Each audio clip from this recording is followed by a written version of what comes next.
ಈಗ ಮತ್ತೆ ಕೊರೋನಾದ ಒಂದು ಪ್ರಭಾವ ಹೆಚ್ಚಾಗ್ತಾ ಇದೆ. ಬೆಂಗಳೂರು ಸೇರಿದಂತೆ ರಾಜ್ಯಾದ್ಯಂತ ಕೂಡ ಸೋಂಕಿತರ ಸಂಖ್ಯೆ ಏರಿಕೆ ಆಗ್ತಾ ಇದೆ. ಹಾಗಿದ್ರೆ ಈ ಬಾರಿ ಬರ್ತಿರುವಂತಹ ಈ ಒಂದು ವೈರಸ್ ಸಂಬಂಧಪಟ್ಟಂಗೆ ಹೇಗೆ ಮುನ್ನೆಚ್ಚರಿಕಾ ಕ್ರಮ ತೆಗೆದುಕೊಳ್ಬೇಕು, ಜೊತೆಗೆ ಈ ಬಗ್ಗೆ ವಿವರವಾಗಿ ನಮಗೆ ಮಾಹಿತಿ ಕೊಡೋದಕ್ಕೆ ನಿಮ್ಮ ಜೊತೆಗೆ ಖ್ಯಾತ ವೈದ್ಯರು ಮತ್ತು ಸಂಸದರಾಗಿರುವಂತಹ CN ಮಂಜುನಾಥ್ ಸರ್ ಇದ್ದಾರೆ.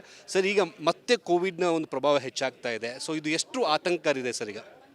ಇವಾಗ ನಮಗೇನಾಗಿದೆ, 2021-22ರ ಕೋವಿಡದ್ದು ಕಹಿ ನೆನಪು ನಮ್ಮಲ್ಲೆಲ್ಲ ಇದೆ, ಭಯ ಇದೆ, ಆತಂಕ ಇದೆ.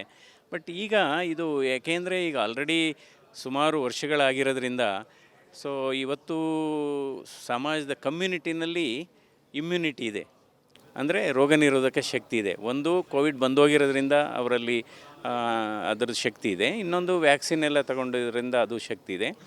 ನಂತರ ಈ ವೈರಸ್ ಏನಾಗಿದೆ, ಇದು ಹೊಸ ರೂಪಾಂತರಿ ವೈರಸ್ ಏನಲ್ಲ, ಇದು ಬೇಸಿಕಲಿ ಸಬ್ ವೇರಿಯಂಟ್ಸ್ ಅಂತ. ಸೊ ಇದು ಅದರದ್ದು ಹರಡುವಿಕೆ ಇದ್ರೂ ತೀವ್ರತೆ ಇಲ್ಲ, ಇದರಲ್ಲಿ ಶ್ವಾಸಕೋಶ ಇನ್ವಾಲ್ವ್ಮೆಂಟ್ ಇರೋದಿಲ್ಲ. ಸೊ ಅದರಿಂದ ಭಯಪಡುವ ಅವಶ್ಯಕತೆ ಇಲ್ಲ. ಆದರೂ ಕೂಡ ಯಾರ್ಯಾರಿಗೆ ಕೆಮ್ಮು, ಜ್ವರ, ನೆಗಡಿ ಅಥವಾ ರನ್ನಿಂಗ್ ನೋಸ್ ಅಂತ ಇರುತ್ತೆ ಅಂಥವರು ಮಾಸ್ಕ್ ಹಾಕ್ಕೋಬೇಕಾಗುತ್ತೆ. ಯಾಕೆಂದರೆ ಅವರಿಂದ ಬೇರೆಯವ್ರಿಗೆ ಹರಡ್ಬೋದು. ಮತ್ತು ಕೆಲವರೆಲ್ಲ ವಲ್ನರಬಲ್ ಗ್ರೂಪ್ ಅಂತ ಏನು ಹೇಳ್ತೇವೆ, ತುಂಬ ವಯಸ್ಸಾದಂಥವರು ಅಥವಾ ಬೇರೆ ಬೇರೆ ಕಾಯಿಲೆ ಇರೋಂಥವರು ಸ್ವಲ್ಪ ಮುನ್ನೆಚ್ಚರಿಕೆ ವಹಿಸಬೇಕು, ಆತಂಕ ಪಡುವ ಅವಶ್ಯಕತೆ ಇಲ್ಲ. ಸರ್, ಈ 9 ತಿಂಗಳ ಮಗು ಆಗಿರ್ಬೋದು, 11 ತಿಂಗಳ ಮಗು, ಇಂಥವರಲ್ಲಿ ಹೆಚ್ಚಾಗಿ ಈಗ ಕಂಡು ಬರ್ತಾ ಇದೆ. ಸೊ ಅವರ ಮೇಲೆ ತುಂಬ ನಿಗಾ ಇಡಬೇಕು ಅನ್ನೋದು ಆರೋಗ್ಯ ಇಲಾಖೆ ಹೇಳ್ತಾರೆ. ಆಯಿತು, ಈಗ ನಾವು ಇನ್ನು ಹೆಚ್ಚು ಪರೀಕ್ಷೆ ಮಾಡ್ತಾ ಹೋದರೆ ಹೆಚ್ಚು ಸೋಂಕಿತರನ್ನು ಕಾಣ್ತೀವಿ ಅಷ್ಟೇ. ಈಗ ಬರೀ ನಾವು ಪ್ರತಿದಿನ 10,000 ಟೆಸ್ಟ್ ಮಾಡಿದರೆ ಇಷ್ಟು ಬರುತ್ತೆ. ಅದೇ 1,00,000 ಜನರಿಗೆ ನೀವು ಇದನ್ನು ಸ್ವ್ಯಾಬ್ ಟೆಸ್ಟು, RT-PCR ಟೆಸ್ಟ್ ಮಾಡಿದರೆ ಜಾಸ್ತಿ ಬಂದೇ ಬರುತ್ತೆ. ಸೊ ಇದು ಭಯಪಡೋ ಅವಶ್ಯಕತೆ ಇಲ್ಲ. ಇವಾಗ ಈ ಬೇರೆ ವೈರಲ್ ಇನ್ಫೆಕ್ಷನ್ಸು ಸಿಮ್ಟಮ್ಸ್ ಏನಿರುತ್ತೆ ಅದೇ ಇರುತ್ತೆ. ಸೊ ಭಯಪಡೋ ಅವಶ್ಯಕತೆ ಇಲ್ಲ. ಯುವಕರಲ್ಲಿ ಕೂಡ ಹೆಚ್ಚಾಗಿ ಈ ಹಾರ್ಟ್ ಅಟ್ಯಾಕ್ ಆಗುವಂಥ ಸಂಖ್ಯೆ ಹೆಚ್ಚಾಗ್ತಾ ಇದೆ. ಅದಕ್ಕೂ ಮತ್ತು ಇದಕ್ಕೇನಾದರೂ ಲಿಂಕ್ ಆಗ್ಬೋದಿಲ್ಲ? ಅದು ಇದಕ್ಕೆ ಲಿಂಕ್ ಏನಿಲ್ಲ. ಬಹುಶಃ ಕಳೆದ 20-30 ವರ್ಷದಿಂದ ಯುವ ಭಾರತೀಯರಲ್ಲಿ, ಯುವಕರಲ್ಲಿ ಹೃದಯಾಘಾತ ಸ್ವಲ್ಪ ಜಾಸ್ತಿ ಆಗ್ತಾಯಿದೆ. ಇದು ಕೋವಿಡ್ಗೆ ನಾವು ಕನೆಕ್ಟ್ ಮಾಡಬಾರ್ದು. ಯಾಕೆ ಆಗ್ತಿರ್ಬೋದು ಸರ್ ಯುವಕರಲ್ಲಿ ಈ ರೀತಿಯಾದಂತಹ ಒಂದು ಸಾವುಗಳು ಕೂಡ ಸಡನ್ ಆಗಿ ಬರ್ತಿರೋದು? ಇಲ್ಲ, ಇತ್ತೀಚೆಗೆ ಏನಾಗಿದೆ ಅಂದರೆ ಇದು ಹೆಚ್ಚು ಪ್ರಚಾರ ಸಿಗ್ತಾ ಇದೆ. ಮೊದಲು ಕೂಡ ಆಗ್ತಾಯಿತ್ತು, ಇನ್ನು 10 ವರ್ಷದಿಂದನೂ ಕೂಡ ಆಗ್ತಾಯಿತ್ತು. ಅಂದರೆ ಇತ್ತೀಚಿನ ದಿನಗಳಲ್ಲಿ ಒತ್ತಡ ಜಾಸ್ತಿ, ಬಹಳ ಒತ್ತಡ ಇದೆ. ಇವತ್ತು ಎಲ್ಲ ಬಡವರಲ್ಲೂ ಒತ್ತಡ ಇದೆ, ಶ್ರೀಮಂತರಲ್ಲೂ ಒತ್ತಡ ಇದೆ. ಒತ್ತಡ ಅನ್ನೋದು ಒಂದು ಹೊಸ ಧೂಮಪಾನ ಅಂತಲೇ ಹೇಳ್ಬೋದು. ಅದಾಗುತ್ತೆ. ಮತ್ತು ಕೆಲವರು ಡ್ರಗ್ಸ್ ಎಲ್ಲ ತಗೊತಾರೆ, ಬೇರೆ ಬೇರೆ ನಾರ್ಕೋಟಿಕ್ ಡ್ರಗ್ಸ್ ಅಂತ ಏನು ಹೇಳ್ತೀವಿ, ಮಾದಕ ವಸ್ತುಗಳನ್ನು ಸೇವನೆ ಮಾಡೋಂಥದ್ದು. ಫಿಸಿಕಲ್ ಆ್ಯಕ್ಟಿವಿಟಿ ಕೂಡ ಕಡಿಮೆ ಆಗಿದೆ. ಇನ್ನು ಧೂಮಪಾನ, ಮದ್ಯಪಾನ ಇದ್ದೇ ಇದೆ. ಸೊ ಅದರಿಂದ ಹಲವಾರು ಕಾರಣಗಳಿದೆ. ಇವತ್ತು ವಾಯುಮಾಲಿನ್ಯ ಕೂಡ ಇದಕ್ಕೆ ಒಂದು ಕಾರಣ ಅಂತ ಬರ್ತಾ ಇದೆ. Thank you sir. ಸೊ ಇದಿಷ್ಟು ಖ್ಯಾತ ವೈದ್ಯರಾಗಿರುವಂತಹ CN ಮಂಜುನಾಥ್ ಅವರ ಮಾತು. ಕ್ಯಾಮ್ರಾ ಪರ್ಸನ್ ಮಧು ಜೊತೆಗೆ ಮುತ್ತಪ್ಪ, ರಿಪಬ್ಲಿಕ್ ಕನ್ನಡ, ಬೆಂಗಳೂರು. ಈಗ ಮತ್ತೆ ಕೊರೋನಾದ ಒಂದು ಪ್ರಭಾವ ಹೆಚ್ಚಾಗ್ತಾ ಇದೆ. ಬೆಂಗಳೂರು ಸೇರಿದಂತೆ ರಾಜ್ಯಾದ್ಯಂತ ಕೂಡ ಸೋಂಕಿತರ ಸಂಖ್ಯೆ ಏರಿಕೆ ಆಗ್ತಾ ಇದೆ. ಹಾಗಿದ್ರೆ ಈ ಬಾರಿ ಬರ್ತಿರುವಂತಹ ಈ ಒಂದು ವೈರಸ್ ಸಂಬಂಧಪಟ್ಟಂಗೆ ಹೇಗೆ ಮುನ್ನೆಚ್ಚರಿಕಾ ಕ್ರಮ ತೆಗೆದುಕೊಳ್ಬೇಕು, ಜೊತೆಗೆ ಈ ಬಗ್ಗೆ ವಿವರವಾಗಿ ನಮಗೆ ಮಾಹಿತಿ ಕೊಡೋದಕ್ಕೆ ನಿಮ್ಮ ಜೊತೆಗೆ ಖ್ಯಾತ ವೈದ್ಯರು ಮತ್ತು ಸಂಸದರಾಗಿರುವಂತಹ CN ಮಂಜುನಾಥ್ ಸರ್ ಇದ್ದಾರೆ.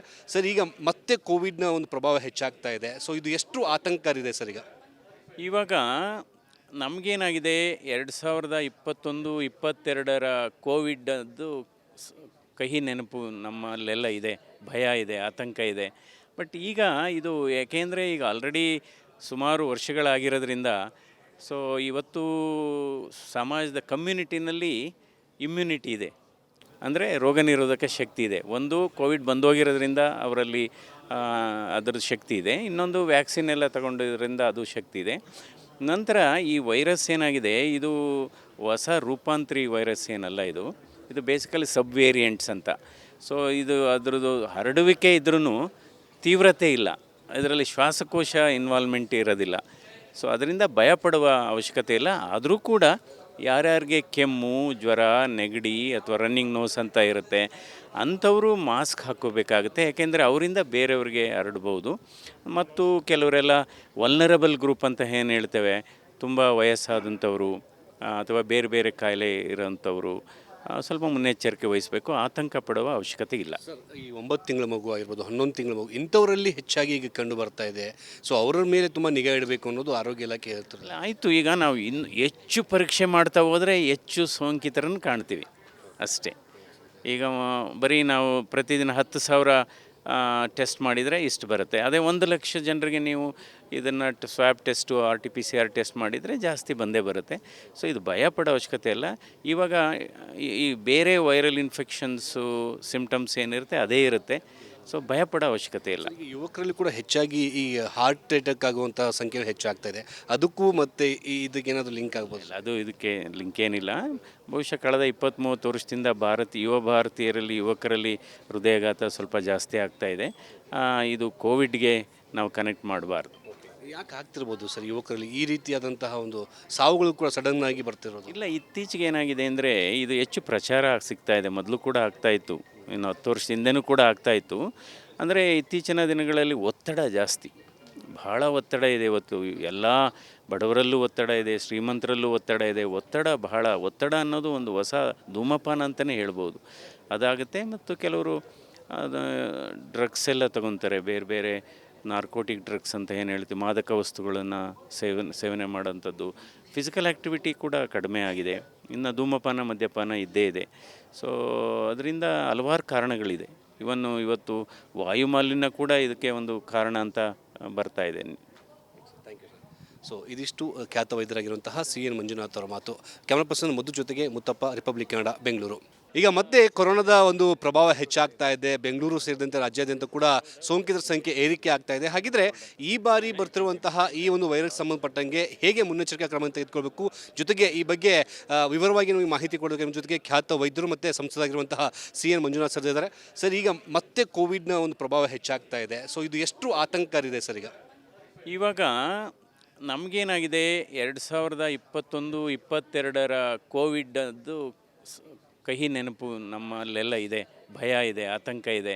ಬಟ್ ಈಗ ಇದು ಯಾಕೆಂದರೆ ಈಗ ಆಲ್ರೆಡಿ ಸುಮಾರು ವರ್ಷಗಳಾಗಿರೋದ್ರಿಂದ ಸೊ ಇವತ್ತು ಸಮಾಜದ ಕಮ್ಯುನಿಟಿನಲ್ಲಿ ಇಮ್ಯುನಿಟಿ ಇದೆ, ಅಂದರೆ ರೋಗ ನಿರೋಧಕ ಶಕ್ತಿ ಇದೆ. ಒಂದು ಕೋವಿಡ್ ಬಂದೋಗಿರೋದ್ರಿಂದ ಅವರಲ್ಲಿ ಅದರದ್ದು ಶಕ್ತಿ ಇದೆ. ಇನ್ನೊಂದು ವ್ಯಾಕ್ಸಿನ್ ಎಲ್ಲ ತಗೊಂಡಿರೋದ್ರಿಂದ ಅದು ಶಕ್ತಿ ಇದೆ. ನಂತರ ಈ ವೈರಸ್ ಏನಾಗಿದೆ, ಇದು ಹೊಸ ರೂಪಾಂತರಿ ವೈರಸ್ ಏನಲ್ಲ. ಇದು ಬೇಸಿಕಲಿ ಸಬ್ ವೇರಿಯಂಟ್ಸ್ ಅಂತ.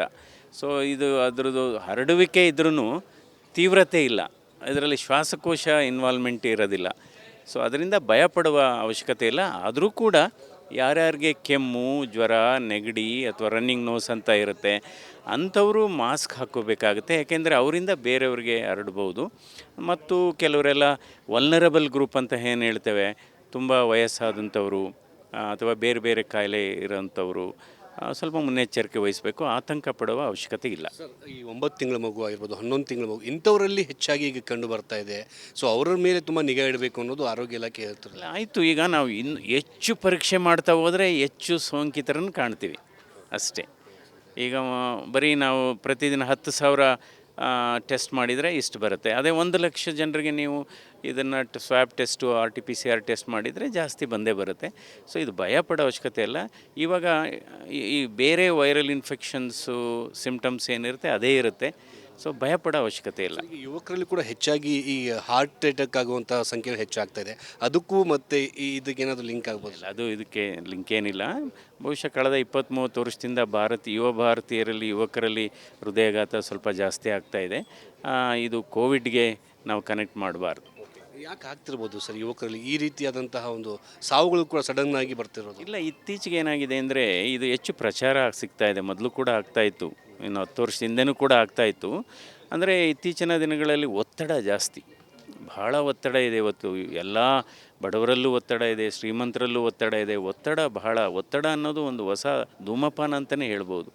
ಅದಾಗುತ್ತೆ. ಮತ್ತು ಕೆಲವರು ಡ್ರಗ್ಸ್ ಎಲ್ಲ ತಗೊತಾರೆ, ಬೇರೆ ಬೇರೆ ನಾರ್ಕೋಟಿಕ್ ಡ್ರಗ್ಸ್ ಅಂತ ಏನು ಹೇಳ್ತೀವಿ, ಮಾದಕ ವಸ್ತುಗಳನ್ನು ಸೇವನೆ ಮಾಡೋಂಥದ್ದು. ಫಿಸಿಕಲ್ ಆ್ಯಕ್ಟಿವಿಟಿ ಕೂಡ ಕಡಿಮೆ ಆಗಿದೆ. ಇನ್ನು ಧೂಮಪಾನ ಮದ್ಯಪಾನ ಇದ್ದೇ ಇದೆ. ಸೊ ಅದರಿಂದ ಹಲವಾರು ಕಾರಣಗಳಿದೆ. ಇವತ್ತು ವಾಯುಮಾಲಿನ್ಯ ಕೂಡ ಇದಕ್ಕೆ ಒಂದು ಕಾರಣ ಅಂತ ಬರ್ತಾ ಇದೆ. Thank you sir. ಸೊ ಇದಿಷ್ಟು ಖ್ಯಾತ ವೈದ್ಯರಾಗಿರುವಂತಹ CN ಮಂಜುನಾಥ್ ಅವರ ಮಾತು. ಕ್ಯಾಮ್ರಾ ಪರ್ಸನ್ ಮಧು ಜೊತೆಗೆ ಮುತ್ತಪ್ಪ, ರಿಪಬ್ಲಿಕ್ ಕನ್ನಡ, ಬೆಂಗಳೂರು.